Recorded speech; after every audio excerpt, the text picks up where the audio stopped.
Hello friends, welcome back to my YouTube channel. तो friends, आप देख रहे हैं मायावी मलिंग। तो फ्रेंड्स, आप आगे देखेंगे कि महाराजा शिलादित्य राजकुमार अंगद को समझाते हैं कि हम आपको नहीं बता सकते कि हमने राजकुमारी प्रणाली को महारानी बनाने का फैसला क्यों किया।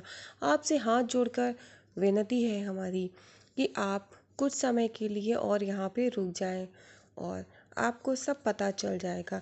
राजकुमार अंगद कहते हैं कि आप हमसे प्रार्थना कर रहे हैं, यह निर्णय पहले तो आप खुद डिसाइड कर लीजिए। आपको खुद नहीं पता है अभी, और अब हम यहाँ पे नहीं रुकेंगे। हम भी भावी राजा हैं अपने महापुरम के, और अब हम वहाँ पर शीघ्र ही लौट जाएंगे। लेकिन राजकुमार अंगद कहते हैं, आपने ये निर्णय लिया राजकुमारी प्रणाली को महारानी बनाने का, तो इसके पीछे ज़रूर कोई वजह रही होगी। लेकिन आप हमें वो वजह बताना क्यों नहीं चाह रहे? और हमारा तो पूछने का हक है, क्योंकि आप हमको राजा बनाने वाले थे और अचानक से पता नहीं आपके मन में क्या आया और आपने हमें बताए बगैर गुप्त तरीके से आपने महारानी बना दिया राजकुमारी प्रणाली को। और महाराजा शिलादित्य कहते हैं कि आपके राज्याभिषेक से पहले हमने आपके रहने की व्यवस्था की थी। तो राजकुमार अंगद कहते, बस ताजश्री बस, और नहीं, अब हम यहाँ नहीं रुक सकते, हमें जाना होगा। हम अपने महापुरम को लौटेंगे और शीघ्र ही हम वहाँ को लौट जाएंगे, और हम चलते हैं। इतना कह के राजकुमार अंगद महाराजा शिलादित्य के आगे हाथ जोड़ के फिर वहाँ से कहते हैं, ताजश्री हमें आशीर्वाद दीजिए, और फिर वहाँ से वो जाते हैं। महाराजा शिलादित्य सोच रहे होते हैं, इधर राजकुमारी गरिमा और राजकुमारी ऐश्वर्या दोनों लोग तलवारबाजी सीख रहे होते हैं।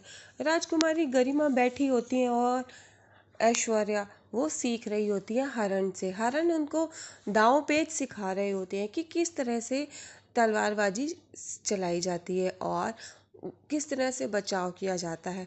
राजकुमारी गरिमा कहती हैं कि बस हम तो यहाँ बैठे बैठे बोर हो गए हैं, हमने तो खुद यहाँ बैठे बैठे सीख लिया।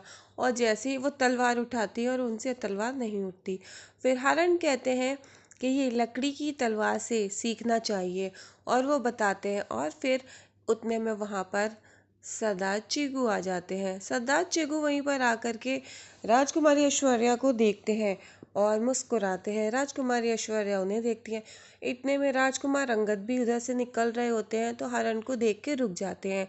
हरण उनको देखकर हाथ जोड़ते सर झुकाते हैं, और सरदार चिगू भी वहीं खड़े होते हैं। राजकुमारी गरिमा कहती हैं कि हमारे महल में कितने सारे पुरुष आ गए हैं।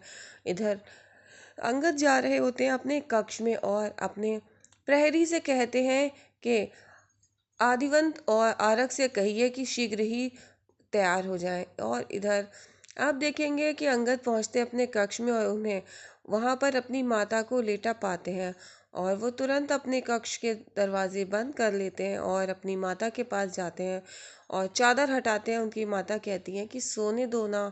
तो राजकुमार अंगद कहते हैं कि माताश्री, आप जानती हैं कि आप सबके लिए मर चुकी हैं और आप इस तरह से यहाँ पे नहीं रुक सकती। तो वो कहती है, मुझे नींद आ रही है, मुझे लेटने दो ना। तुम महल में रह रहे हो और मुझे वहाँ वन में छोड़ रखा है, मैं नहीं जाऊँगी। मुझे उस वन में नहीं जाना, मुझे नहीं अच्छा लगता वहाँ पर, मैं भी इस महल में ही रहूँगी। राजकुमार अंगद कहते हैं, माताश्री समझने की कोशिश कीजिए।